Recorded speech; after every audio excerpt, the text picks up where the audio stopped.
Омыртқа жотасы колумна вертебралис 33-34 омыртқадан тұрады. Омыртқа жотасының негізгі қызметі ол біздің тірек қимыл аппаратымыз болып табылады. Яғни омыртқа жотасы арқылы бас сүйегі, қабырға, жамбас сүйектері өзара бірігеді. Келесі омыртқа жотасының ең маңызды қызметі ол бізде жұлынды қорғайды.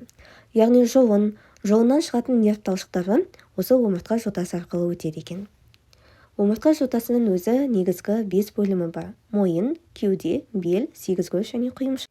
Мойын бөлімі 7 мойын омыртқасынан тұрады. Вертебра cervicalis деп аталады. Ал кеуде бөлімі 12 кеуде омыртқасынан тұрады. Вертебра thoracica. Келесі бел бөлімі 5 бел омыртқасынан тұрады. Вертебра lumbalis. Келесі бөлім сегізгөз бөлімі.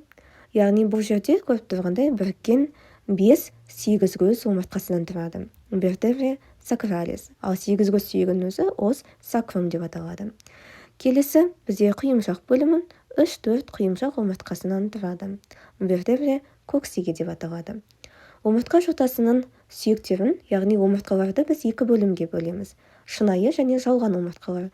Шынайы омыртқаға мойын бөлімінің омыртқасы, кеуде бөлімінің омыртқасы және бел бөлімінің омыртқасы жатады. Себебі бұлар бірікпеген, жекеленген сүйектер болып табылады. Ал жалған омыртқаға бізде сегізгөз бен құйымшақтың омыртқалары жатады. Неге жалған? Себебі олар өзара бірігіп кеткен. Сондықтан да біз бұларды жалған омыртқалар деп атаймыз. Енді омыртқа жотасына қарайтын болсақ, мойын және бел бөлімінің омыртқалары алға қарай иілген. Біз оны лордоз деп атаймыз. Ал кеуде бөлімі артқа қарай иілген. Біз оны кифоз деп атаймыз.